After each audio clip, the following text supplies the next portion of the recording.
do të ndiqni, qeveria pritet të marrë më pak borxh në tregun e brendshëm në 3 mujorin e dytë, ku bonot e thesari 12 mujore do të emetohen më shpesh.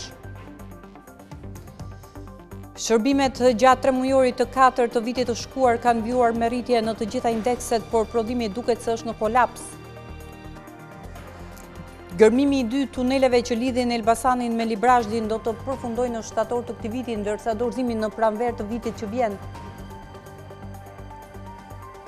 Scanintel ka analizuar listat e kandidatëve të 11 prej subjekteve politike në zgjedhjet e 11 majit për të kuptuar më shumë rreth profilit dhe moshës mesatare. Mirë se erdhët në edicionin informativ të orës 15 këtu në Skan Televizion.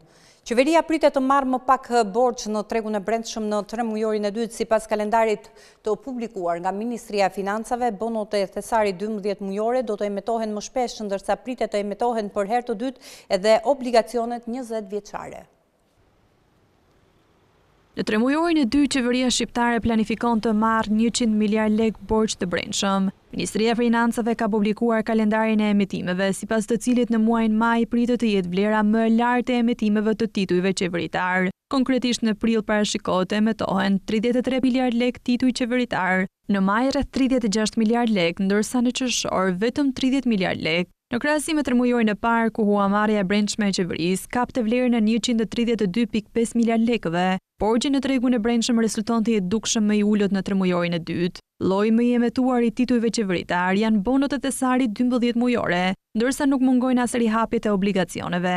Bonot 12 mujore janë gjithashtu instrumentet me shumën më të lartë, të cilat kapin një maksimum prej 9.5 miliard lekësh në muajin maj. Ndërkohë, Ministria e Financave ka nisur gjatë këtij viti emetimin e një instrumenti të ri afatgjat, obligacionet 20 vjeçare si testim tregu. Ky instrument është emetuar fillimisht në muajin janar për të rihapur në mars, ndërsa ky lloj obligacionesh do të emetohet për herë të dytë në muajin qershor për të rihapur në shtator. Bazuar mbi planin vjetor të huamarrjes, totali i emetimeve pritet të jetë rreth 356.40 miliard lek gjatë vitit 2025. Instrumenti me emetime më të shpeshta dhe me shumë më të lartë pritet të jetë sërish bono thesari 12 mujore. Gjatë vitit 2025 parashikohet të maturohen në total rreth 306.41 miliard lek, prej të cilave 197.34 miliard lek bono thesari dhe 109 miliard lek obligacione. Në muajin shkurt, Shqipëria emetoi edhe një eurobond të ri me një vlerë prej 650 milion eurosh, i shtati në historinë e saj.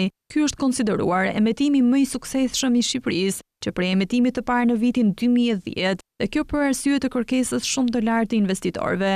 Eurobondi ka një gjatësi 10 vjeçare dhe do të maturohet në shkurt 2035. Gjatë vitit që lan pas, portofoli i kredisë sektorit të mikrofinancës është rritur me 12%, sipas të dhënave nga shoqata e mikrofinancës shqiptare. Institucionet jo financiare, jo banka, vijojnë të jenë huadhënësi kryesor në bujqësi. Sektori mikrofinancës, pra subjektet financiare jo banka, shoqëritë e kursim krediti dhe unionet e tyre, kanë disbursuar rreth 400 milion euro kredi të reja në 2024. Sipas të dhënave paraprake të mbledhura nga anëtarët e shoqatës së mikrofinancës shqiptare, portofoli i kredisë së sektorit u rrit me 12.2%, në një trend të ngjashëm me rritjen e vitit të kaluar. Më shumë kredi janë dhënë ndaj bizneseve të vogla dhe të mesme. Konkretisht, huaja për biznese pati një rritje prej 5% krahasuar me vitin e kaluar në drejtim të tepricës gjendje, ndërkohë që u ngadalësua me 6% në drejtim të numrit të kredisë aktive. Ndër faktorë që kanë ndikuar këtë rezultat janë rritja e konkurrencës nga sektori bankar, rritja vlerës mesatare të kredisë nga 7.500 euro në 8.400 euro për kredi, si edhe rënja e kërkesës sidomos në segmentin mikro. Rreth 25.000 biznese familjare mbështeten çdo vit nga mikrofinanca, ndërsa për çdo kredi të dhënë një biznesi startup krijohen 3 vende pune. Sipas anëtarëve të mikrofinancës, veprimtaria e sektorit mbështetet nga llogarit kapitale dhe huat e marra nga investitorët apo sektori bankar, ndërkohë që skemat sovrane të ofruara nga qeveria mbeten ekskluzivitet i sektorit bankar dhe nuk ndihmojnë në zbutjen e kostove të kredisë për segmentet e shërbyera nga mikrofinanca. Nga ana tjetër, kredia e re për individu rrit me 24% si në vëllim, ashtu edhe në numër. Kredia mesatare e dhënë për individ mbetet në të njëjtin nivel me 2023-shin në vlerën 82.000 lekë. Mikrofinanca vijon të jetë huadhënë si kryesor në bujqësi për shkak të modelit të biznesit dhe pranisë në zonat rurale. Kredia për bujqësinë u zgjerua me 31% në vitin 2024, ndërkohë që kredia mesatare dhënë mbeti në kufit e 2.800 euro për kredi. Numri klientëve aktiv në zonat rurale është mbi 72.000, ndërsa në zonat urbane mbi 123.000. Sektorë të tjerë që janë mbështetur me financim nga institucionet financiare jo banka janë shërbimet, përfshirë edhe turizmin, tregtia dhe riparimi i automjeteve si dhe ndërtimi. Përsa i takon kredisë me probleme, ajo mbetet e stabilizuar në kufijtë e 6.28%, duke dëshmuar praktika të mira të menaxhimit të rrezikut për shkak të bazës së lartë të diversifikimit të klientelës.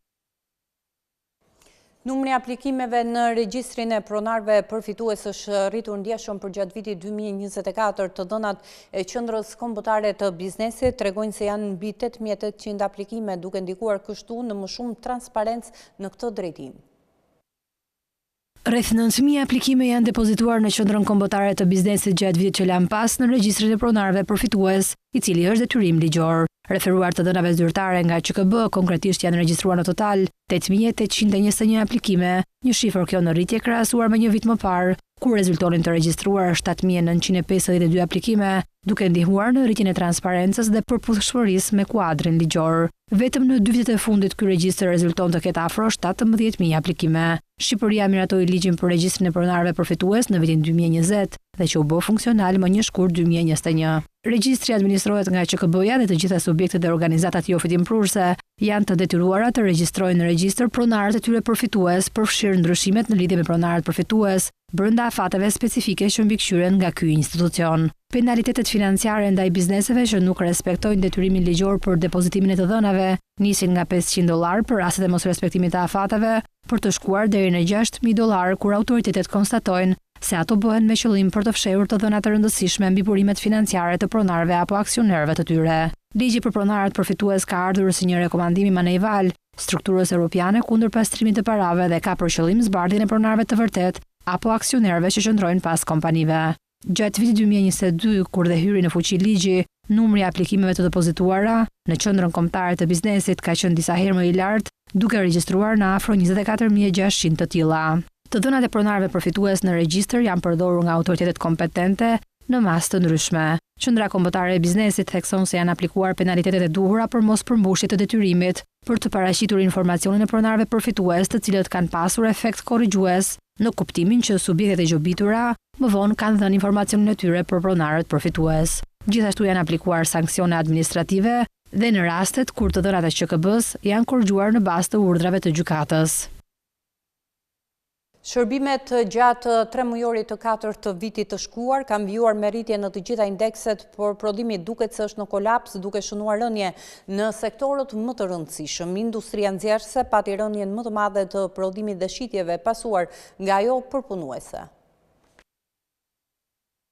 Shifrat tregojnë se shërbimet gjatë 3 mujorit të 4 të vitit të shkuar kanë vijuar me rritje në të gjitha indekset, megjithëse krahasuar me 3 mujorin e 3 ritmi është ngadalësuar. Nga ana tjetër prodhimi duket se ka mbetur në ngërç, duke shënuar rënje në sektorët më të rëndësishëm. Rritja e treguesve të shitjes, punësimit apo pagave në sektorin e shërbimeve është kryesisht rezultati i performancës së mirë të turizmit, i cili ka vazhduar rritjen edhe përgjatë dimrit sipas të dhënave të tjera mbi sektorin. Rritjen më të madhe të shitjeve sa i përket aktiviteteve të shërbimeve kanë shënuar transporti, bar-restorantet, hotelet dhe agjencitë e udhëtimit. Në shifra konkrete, të dhënat për aktivitetet u rritën me 12.8% për transportin dhe bar-restorantet, ndërkohë shitjet neto në volum për hotelet dhe agjencitë e udhëtimit u rritën me 7.9% dhe 7.1% respektivisht. Numri i punësuarve në 3 mujorin e 4 të vitit kaluar u rrit më shumë në agjencitë e udhëtimit me 12.7%, pasuar nga hotelet me 8.8% dhe informacioni e komunikacioni me 8.7%. Agjencitë e udhëtimit po ashtu mbajnë rekorde dhe për rritjen e pagave bashkë me hotelet dhe tregtinë. Instituti i Statistikave ndër të tjera ka publikuar gjithashtu treguesi tremujor mbi prodhuesit e të mirave për tremujorin e katërt. Këta tregues sinjalizojnë rënje të indekseve në shitje, prodhimi dhe numrit të punësuarve, kryesisht në sektorin e industrisë. Ndërkohë sa i përket sektorit të ndërtimit, indeksi shitjeve neto në volum shënoi rritje me 2.7% krahasuar me të njëjtën periudhë të një viti më parë. Nga ana tjetër, indeksi i prodhimit në volum shënoi rritje me 1.9% dhe ai të punësuarve me 1.8%. E nga ana tjetër, indeksi i fondit të pagave në ndërtim u rrit me 16.9%, e cila është rritja më e madhe për këtë tregues. Industria nxjerrëse pati rënien më të lartë të prodhimit dhe shitjeve, pasuar nga ajo përpunuese. Afro 817 biznese në të gjithë vendin kanë në dorë plazhet e Shqipërisë. Të dhënat zyrtare tregojnë se janë rreth 699.000 çadra të vendosura nga këto subjekte, ndërsa deklarohet rritje e xhiros. Numri i subjekteve turistike që paguajnë tarifën e zënjes së plazheve publike është rritur për gjatë vitit që lam pas. Referuar të dhënave nga Agjencia Kombëtare e Bregdetit për subjektet pajisura me kontrata për përdorimin e hapësirës së plazhit për sezonin turistik 2022, 2023 dhe 2024, vjetër se vitin e kaluar janë 817 biznese të tatim paguese. Ndërkohë që numri i subjekteve të tatim paguese për vitin 2022 ka qenë 696 dhe për vitin 2023 është rritur në 799. Pesha specifike sipas llojit të veprimtarisë së subjekteve tatim paguese, të cilat janë përfituese të hapësirave publike në plazhe, është ndarë në disa kategori, ku zëri më i rëndësishëm është ai i hoteleve dhe strukturave të ngjashme me 27%. Ndërkaq 23% e zënë aktivitete të shërbimit të pijeve, 19% janë në fushën e restorante dhe shërbim ushqimor i lëvizshëm dhe 14% janë në fushën aktivitete të tjera të ndryshme nga sektori i turizmit. Sa i takon të dhënave të raportuara mbi xhiron e subjekteve për periudhën qershor-gusht, rezulton një rritje e konsiderueshme. Në vitin 2023 kundrejt vitit 2022 është një rritje në masën 24%. Në vitin 2024 kundrejt vitit 2023, rritja është në masën 10%. Vetëm gjatë 2024-s, xhiro e bërë nga faturimet në plazhe arrin në 17 milion euro. Për periudhën qershor-gusht 2024, rezulton se sasia e çadrave ka qenë afro 699.000. Numri i faturave që kanë përshkrimin çadër shezllon rezulton në 402.120. Nga përllogaritet e përafërta dhe orientuese të dhënave konstatohet se subjektet e kontraktuara nga Agjencia Kombëtare e Bregdetit kanë lëshuar mesatarisht 5.5 fatura tatimore të fiskalizuara në ditë. Nga një analizë që ju bë aktiviteteve të subjekteve që përfitojnë nga hapësirat publike në plazhe dhe faturimit të artikujve çadra shezllon, rezulton se peshën më të madhe zënë restorantet dhe shërbimi ushqimor i lëvizshëm me 32%, ndjekur nga hotelet dhe strukturat të ngjashme me 28%. Operatorët turistik do të jenë të detyruar që të kenë një drejtues teknik i cili ka eksperiencë në fushën e turizmit, zotron një diplomë të përshtatshme për sektorin dhe ka të mbrojtura të paktën 2 gjuhë të huaja. Drejtuesi teknik duhet të jetë i punësuar vetëm në një operator turistik.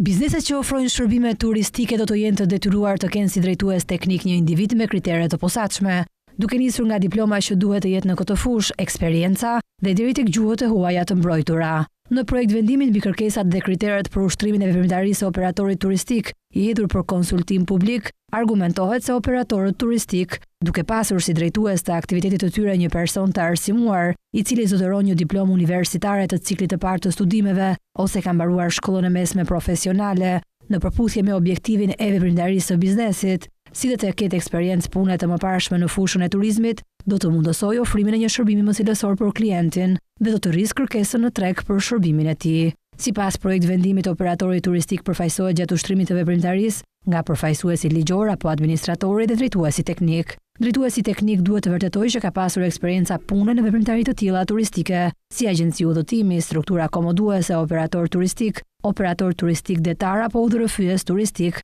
apo në fusha të tjera në sektorin e turizmit.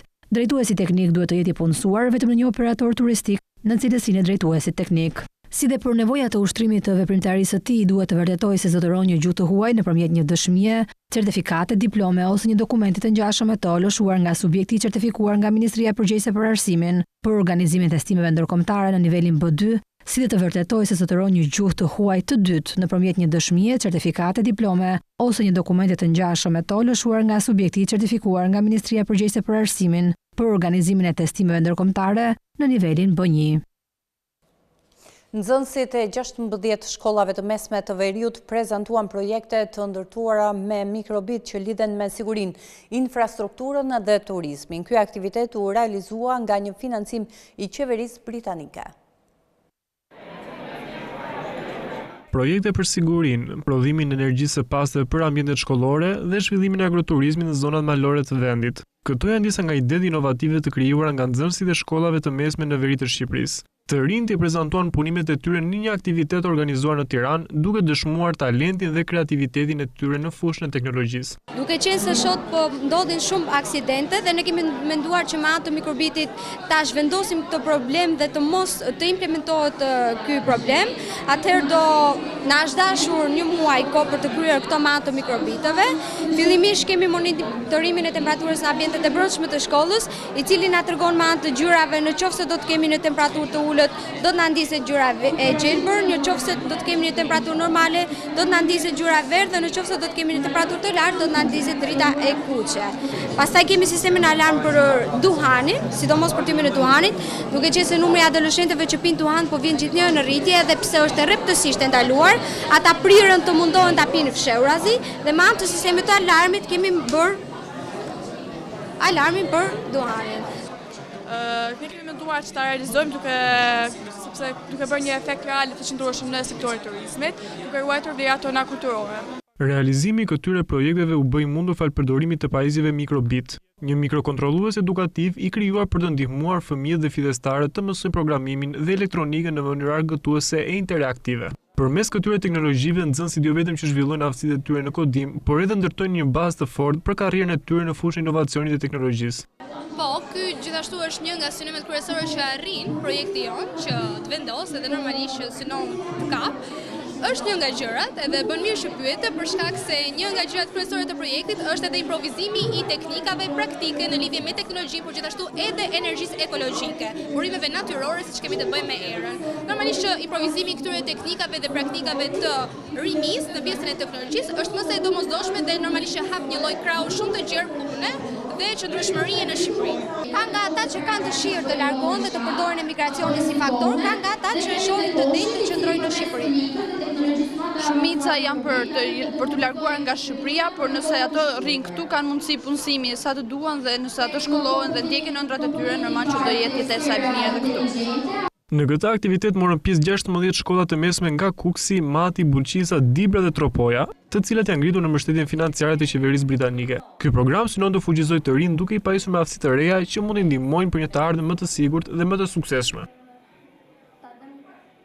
Në infrastrukturë do të ndikojnë drejt për drejt në jetën e qytetarëve dhe turistëve, por nxitin edhe iniciativa sipërmarrëse duke rritur punësimin. Në emisionin GDP në Skan Televizion u diskutua rëndësia e investimeve për një turizëm të qëndrueshëm dhe ndikimin në sektor të tjerë.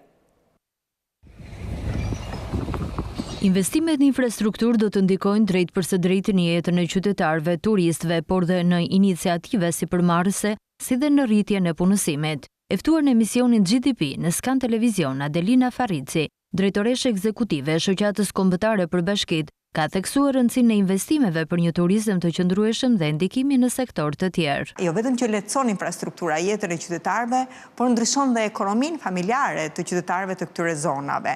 Nxit edhe iniciativa sipërmarrëse.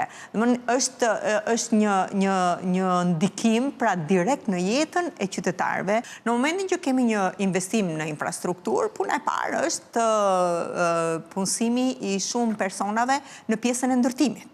Por nuk mbetet me kaq, nëse ajo është një punësim sezonal, për faktin që investimi nuk zgjat për një periudhë, do zgjasë 2, 3 vite, 4 vite në varësi të madhësisë së investimit, por ajo përkthehet pastaj në punësim të qëndrueshëm. Organizata botërore e turizmit e Kombeve të Bashkuara e ka renditur Shqipërinë në vendin e parë si destinacionin me rritjen më të lartë të numrit të turistëve, ndërsa pritshmëritë janë për më tepër turistë krahasimisht me 11.7 milion vizitor të ardhur në 2024-ën. Kryetari i shoqatës së transportit publik Dashnor Memaj ka thënë në emisionin GDP se përmirësimi i infrastrukturës shton përgjegjësinë për të përmirësuar flotën e mjeteve, ndërkohë sipas tij, ndërtimi i terminalit për Veriun dhe Jugun do ta bëjë edhe më efikas ndërlidhjen me Ekurrotën. Pjesa më e rëndësishme që një shteti të zhvilluar janë infrastruktura e mirë, që do të thotë rrugë më të mira në shërbim qytetarëve, por edhe turistëve. Kemi parë në fakt nisjen e shumë segmenteve të rëndësishme, që është koridori 8 që do të vetë zbatim shumë shpejt dhe Shqipëria besoj po punon. Krahas kësaj duhet të gërshetohet transporti, jo vetëm e fokusuar në transportin publik me autobus, por do të ketë larmi të tjera të transportit, se transporti me tren do të ishte shumë eficient, më i sigurt, ndoshta edhe me kosto edhe më të lira dhe me orare të koordinuara dhe të caktuara. Ajo që është evidentuar si problematik nga Memaj dhe Farici është mungesa e burimeve njerëzore. Afrimi i sezonit të ri turistik kërkon më tepër staf për këtë sektor dhe shërbimin e transportit publik, ku ky fundit ka rritur pagat në 1.000 euro për drejtues autobusësh. Kryeministri Edi Rama dhe zëvendës kryeministria, njëherësh ministre infrastrukturës dhe energjisë Belinda Balluku inspektuan punimet që po bëhen për hapjen e 2 tuneleve që lidhin Elbasanin me Librazhdin. Sipas Ballukut, gërmimi i 2 tuneleve me gjatësi 1.1 kilometra do të përfundojë në shtator të këtij viti, ndërsa dorëzimi në pranverën e vitit të ardhshëm. Gërmimi 2 tuneleve me gjatësi 1.1 kilometra që lidhin Elbasanin me Librazhdin si pjesë e korridorit 8 do të përfundojnë në shtator të këtij viti, ndërsa dorëzimi në pranverë të vitit që vjen. Kryeministri Edi Rama dhe Ministre e Infrastrukturës dhe Energjisë Belinda Balluku inspektuan punimet, duke bërë me dije se fillimisht parashikohen ndërtimi tuneleve me gjatësi 300 metra, por më pas projekti u rishikua për të shmangur prishjen e njësër banesash në Librazhd. Tu nuk kemi një informacion të lehtë si ai i Llogaras, por nuk kemi as në një informacion të vështirë aq shumë sa Murizi.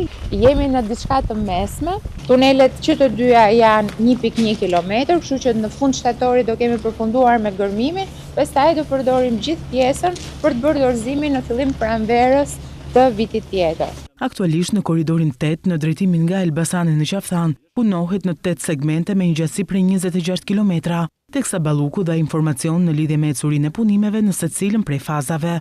Ecuria është e mirë, kemi dorëzuar fazën e parë, ne sot operojmë, pra trafiku është i hapur në atë fazë. Nga ana tjetër në fazën e dytë kemi një ecuri prej 36%. Faza e tretë është kjo që shikoni këtu, jemi në 70%. Praktikisht ecuria është shumë e mirë dhe në fazën e 5 ku ndodhemi jemi në 52%. Duhet kemi parasysh që kjo është një rrugë e kategorisë B, interurbane, me nga 2 korsi secilin krah, është si bypassi i Fierit. Pjesë e korridorit 8 është dhe bypassi i Elbasanit, ku punimet nuk kanë nisur ende, ndërkohë që janë edhe 6 lote të tjerë në drejtim nga Elbasani në Rogozhin, ku aktualisht punohet. Sipas Ballukut, situata në këto segmente është më e lehtë për shkak të terrenit fushor. Balluku foli dhe për zonën e Hotolishtit dhe problematikën e krijuar me banorët që kundërshtojnë projektin për shkak të ndarjes së fshatit në 2 pjesë, duke bërë me dije se do të ndërtohen të gjitha hyrje-daljet me mbikalime dhe nënkalime. Kryetari i Partisë Demokratike Sali Berisha është ndalur sërish në programin ekonomik të kësaj force politike. Sipas tij, minimumi jetik 200 euro, rritja e pensioneve me 20%, rritja e rrogës minimale me 20% dhe asaj mesatare në 1200 euro janë premtime më së të realizueshme. Gjatë një konferencë për mediat, kryetari i Partisë Demokratike Sali Berisha është ndalur sërish në programin ekonomik të kësaj force politike. Sipas tij, programi PD dhe Alanca për Shqipëri Madhështore po bëhet pjesë shpirtërore e qytetarëve shqiptar.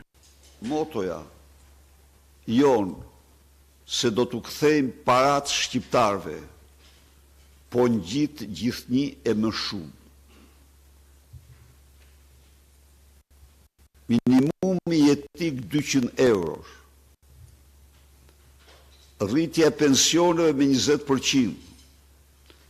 Rritja e rrogës minimale me 20%, rritja e rrogës mesatare në 1200 euro, karta e konsumatorit për pensionistët dhe rrogultit. Gjithashtu Berisha shpreh se do të ketë kompensim për TV-shën që qytetarët paguajnë, energjia do të zbresë në 7 lekë dhe nafta në çmimet që ka Kosova. Pra, kjo paketë që e quajmë paketë e dhimbshurisë,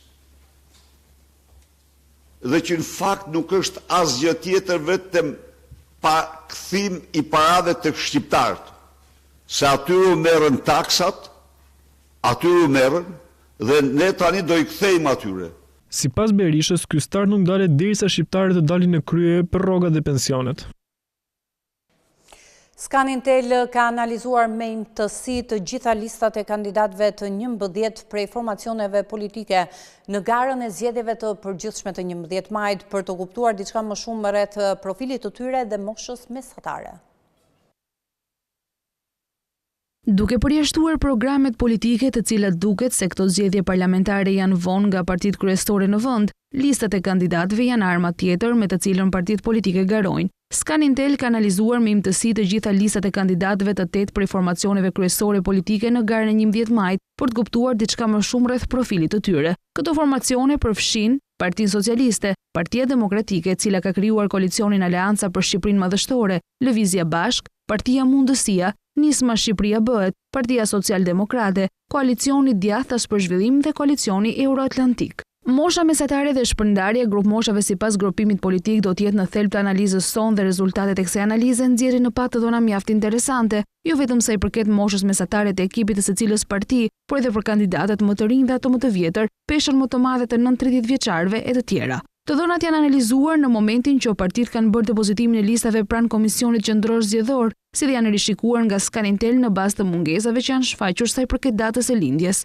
Por cilat janë listat më të reja dhe ato më të vjetra? Le të fillojmë nga mosha mesatare sipas grupimeve politike. Ekipet më të plakura duket se janë Koalicioni Euroatlantik dhe ai Partisë Demokratike me Koalicionin Aleanca për Shqipërinë Madhështore, me një moshë mesatare prej 47.9 vitesh dhe 47.3 vitesh përkatësisht. Më pas ndjek Partia Socialiste me një moshë mesatare prej 43.02 vitesh. Nisma Shqipëria Bëhet ndjek me një moshë mesatare prej 41.6 vite, ndërkohë që në vend të 5 kemi Koalicionin Djathtas për Zhvillim me një moshë në 40.7 vite. Tre formacionet më të reja të rreshtuara në fushën e kësaj gare janë ato të Partisë Social-Demokrate me një moshë prej 36.6 vitesh, pasuar nga Lëvizja Bashk me moshë mesatare prej 35.6 vitesh dhe Partia Meri rezulton të jetë Mundësia me moshë 33.6 vite. Kjo do të thotë se për Partinë Mundësia mosha mesatare sinjalizon një listë kandidatësh të lindur pas rënies së regjimit komunist. Dy partitë më të mëdha në vend, Partia Demokratike dhe Partia Socialiste, ndërkohë ofrojnë një panoramë shumë të ngjashme me njëra tjetrën sa i përket moshës mesatare në listë. Por cila është mosha më e vjetër dhe mosha më e re me të cilat partitë do të kandidojnë në zgjedhjet parlamentare të vitit 2025? Disa nga partitë kryesore garojnë me moshën 18 vjeçare si më të rinj në listave, ndërkohë që ndahen te mosha më madhore me Djathtas për Zhvillim me kandidat të moshës 92 vjeçare. Koalicioni Djathtas për Zhvillim është gjithashtu koalicioni që ka më shumë 18 vjeçar si kandidat, pasuar nga Partia Mundësia. Ndërkohë nga ana tjetër, Koalicioni Euroatlantik ndërkohë ka numrin më të lartë të kandidatëve mbi 80 vjeç. Duhet të theksojmë se zyrtarisht janë 11 subjekte të cilat do të garojnë në 11 maj. Scanintel po ashtu ka analizuar dhe moshën mesatare të Partisë Aleanca Demokracia e Re, Aleanca Kombëtare Shqiptare dhe Partia Dheu, kur përkatësisht vlerësohen në 41.8, 40.3 dhe 42.1 vite. Do të ndalemi me zhvillimet nga bota. Komisioni Evropian do të vendosë së shpejti nëse Apple, Meta apo Google shkelin ligjet e Bashkimit Evropian për konkurrencën digjitale, por hetimet për kompanitë e mëdha amerikane mund të nxisin një valë të re tarifash nga administrata Trump.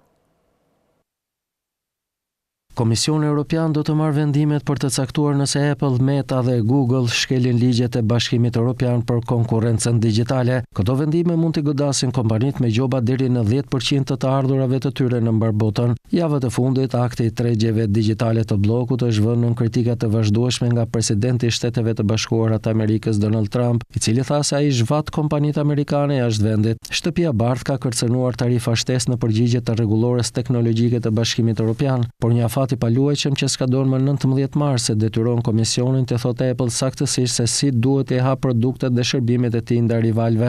Normalisht kjo do të ishte pa kontestueshme, një hap procedural për të bërë që një kompani të jetë në përputhje me një ligj të ri, por çdo vendim për të censuruar Big Tech rrezikon të zemërojë Trump. Pas kësaj gjërat bëhen më serioze pasi komisioni fillon të përballet me afatet për të përfunduar hetimet e shumta njëvjeçare të mospërputhjes kundër Apple, Meta dhe Google. Zyrtarët e Bashkimit Evropian kanë premtuar në mënyrë të përsëritur se vendimet do të vinë së shpejti të paktën për Apple dhe Meta, të nxitura nga ankesat nga përdoruesit si Epic Games dhe Spotify, të cilët thonë se përpjekjet e pajtueshmërisë nga Big Tech deri më tani janë të dobta. Bloku aktualisht ka 6 raste të hapura kundër Apple, Meta dhe Google për mospërputhje me pjesë të ndryshme të aktit, ndërsa hetimet teknikisht duhet të përfundojnë brenda një viti. Këto afate kohore nuk janë të përcaktuara. Objektivi kryesor është Apple që përballet me 3 hetime për mospërputhje me aktin e tregjeve.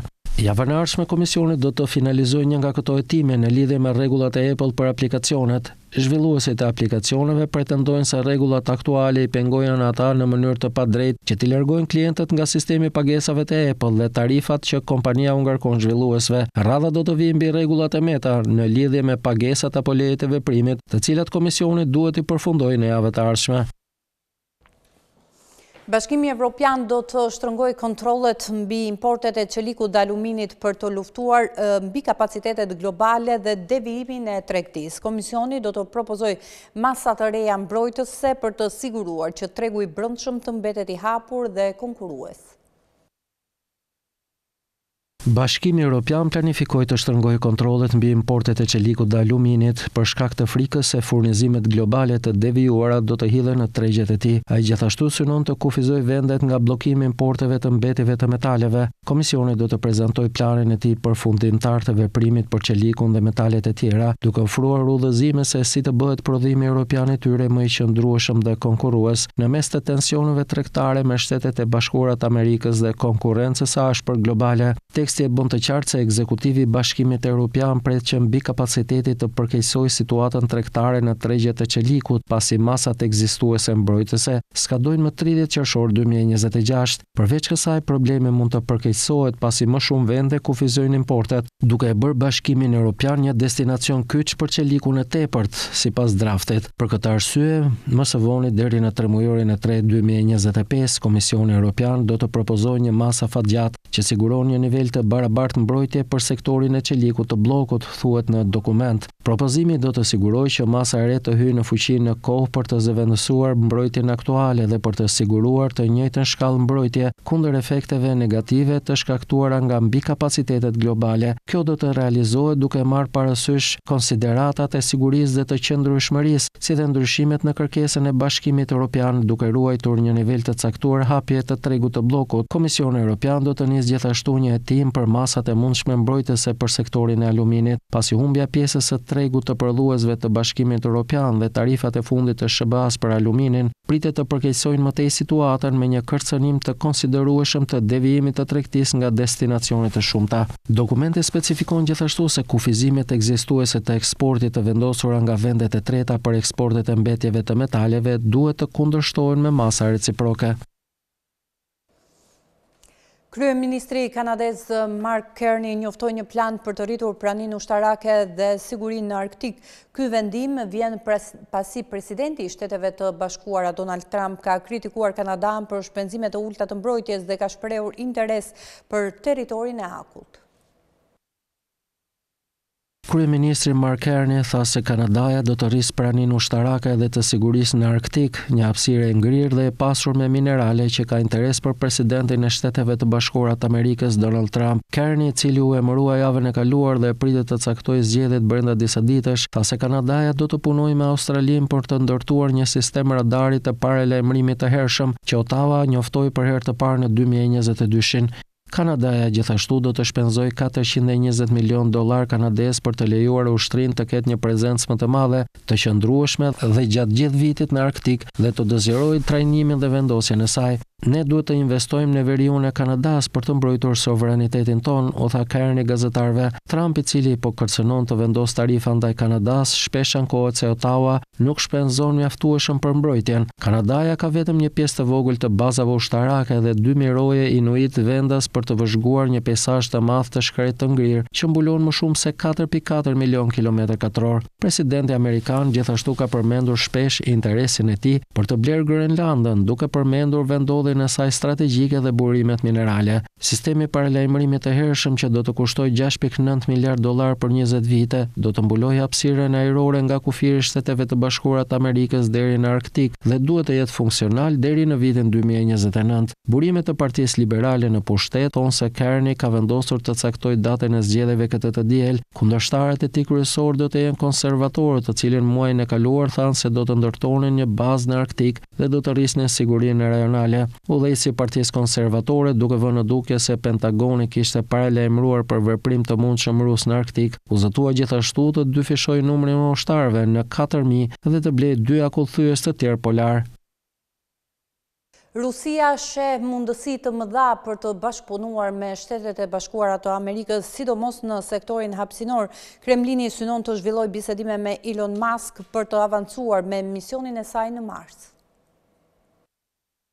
Rusia sheh perspektiva të mëdha bashkëpunimi me Shtetet e Bashkuara të Amerikës, duke përfshirë sektorin hapësinor dhe pret që së shpejti të zhvillojë bisedime me Elon Musk për fluturimet në Mars, tha i dërguari i presidentit Vladimir Putin për bashkëpunimin ndërkombëtar, Kirill Dmitriev, i cili u emërua nga Putin muajin e kaluar si i dërguari i tij i posaçëm për bashkëpunimin ndërkombëtar ekonomik. Pas armiqtë e Rusisë po përpiqeshin të pengonin përpjekjet e presidentit të SBA-s Donald Trump për të rivendosur dialogun me Rusinë. Sipas Dmitriev, Rusia dëshironte të punonte me pronarin e SpaceX Elon Musk si pjesë e përpjekjeve të Moskës për të forcuar dhe zhvilluar agjencinë ruse të hapësirës Roscosmos dhe korporatën shtetërore bërthamore e Rosatom. Unë mendoj se do të ketë padyshim një diskutim me Musk për fluturimin në Mars në të ardhmen e afërt, tha Dmitriev në një forum biznesi në Moskë, duke vazhduar të vlerësojë përpjekjet e miliarderit për të shtyrë kufijtë e arritjeve njerëzore. Dmitriev tha se ishte në kontakt me Roscosmos, bizneset ruse dhe dhomën amerikane të tregtisë në Rusi.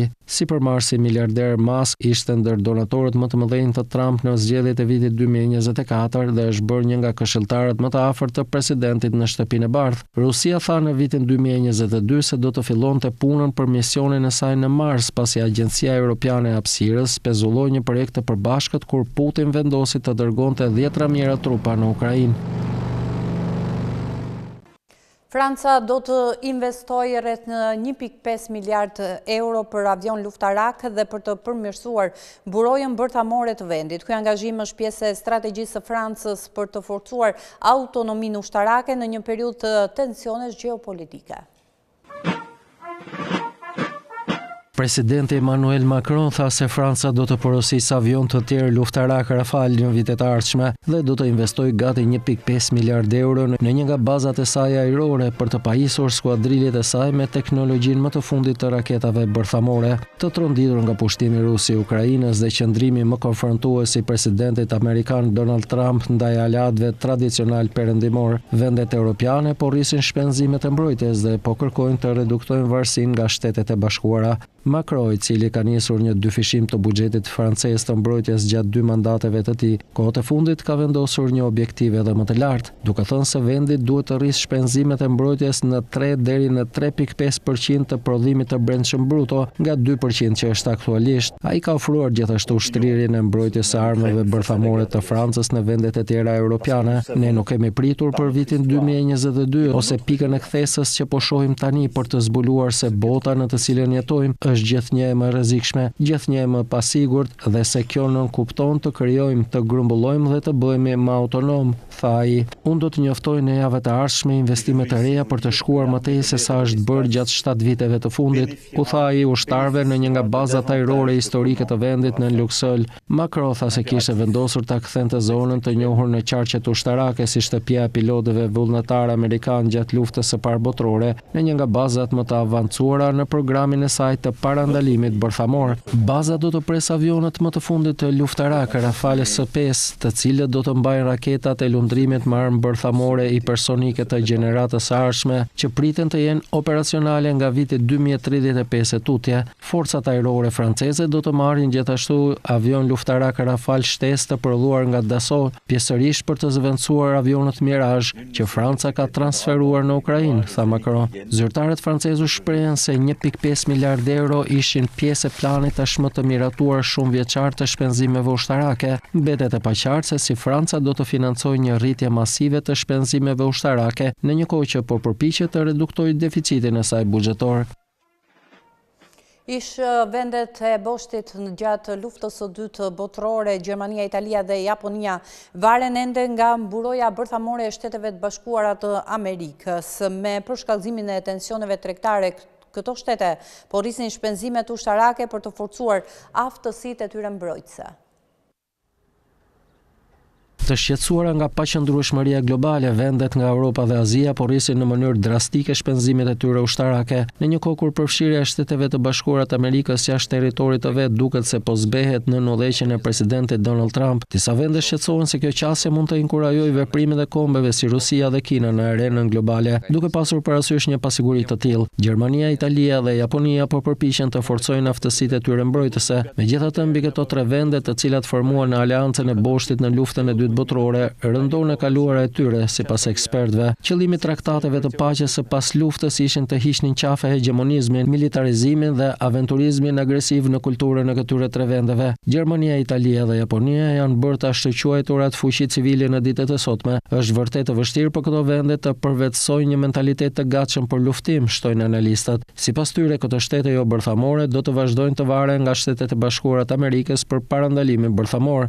Plani i Gjermanisë për të forcuar ushtrinë. Javën e kaluar, Kristjan-demokratët dhe social-demokratët e Gjermanisë rënë dakord të lënë më një anë një frenim të borxhit kushtetues, duke lejuar vendit të zhbllokojë qindra miliarda euro për projektet e mbrojtjes dhe infrastrukturës. Kjo erdhi pasi shpenzimet gjermane të mbrojtjes arritën në 2% të prodhimit të brendshëm bruto të vendit. 3 vjet pasi kancelari në largim Olaf Scholz premtoi të nxjiste ushtrinë përmes 100 miliardë eurove investime. Boshllëqet në aftësitë mbrojtëse të vendit janë të rëndësishme sipas një raporti të fundit. Sipas të dhënave, ushtria gjermane do të duhet të rekrutonte 10.000 njerëz deri në vitin 2031. Gjermania gjithashtu duhet të modernizojë armatimet pasi shumica e pajisjeve të saj janë vjetruar që nga fundi i luftës së ftohtë. Komiteti i Buxhetit ka dyshuar blerjet e planifikuara të sistemeve moderne të mbrojtjes ajrore dhe tankeve të betejës. Pavarësisht nga planet për të zgjeruar ushtrinë, Gjermania është ende e lidhur të paktën retorikisht nga dekada antimilitarizimi. Pas përfundimit të luftës së dytë botërore, vendi që u nda në lindje dhe perëndim duhet të respektonte kufizimet e rrepta ushtarake. Kur Friedrich Merz, politikani i qendrës së djathtë që do të shërbesi kancelar, njoftoi së fundmi planin e tij masiv të investimeve ushtarake, ai foli për pjesëmarrje me aleatët e vendit të tij. Ndërkohë presidenti francez Emmanuel Macron ka folur për mundësinë e shtrirjes së parandaluesit bërthamor të vendit ndaj Gjermanisë dhe partnerëve të tjerë të Bashkimit Evropian, të cilët do të ndihmonin financiarisht në zgjerimin e tij.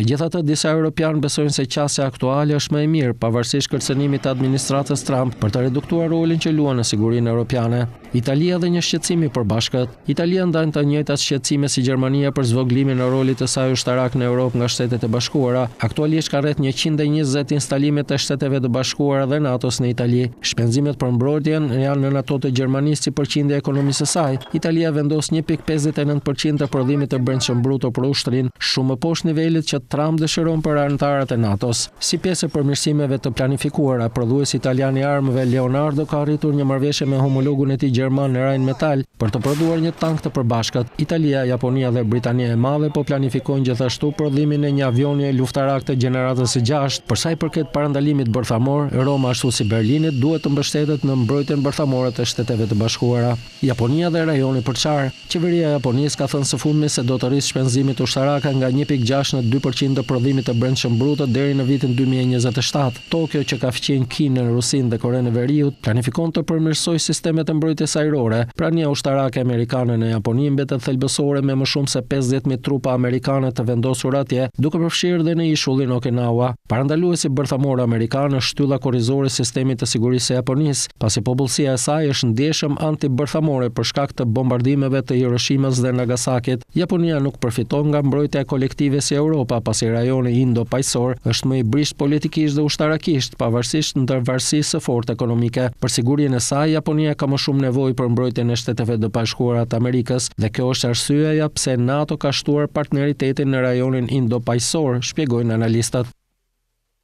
Kemi mbërritur në fund të këtij edicioni informativ. Për më tepër informacione mund të klikoni në faqen tonë të internetit skantv.al, ku mund të gjeni gjithçka mbi ekonominë, bankat, sigurimet, tregjet financiare e të tjerë. Faleminderit që na ndoqët bashkë ndajmë këtu për të u ritakuar në orën 16 në emisionin Box to Box. Qëndroni me ne.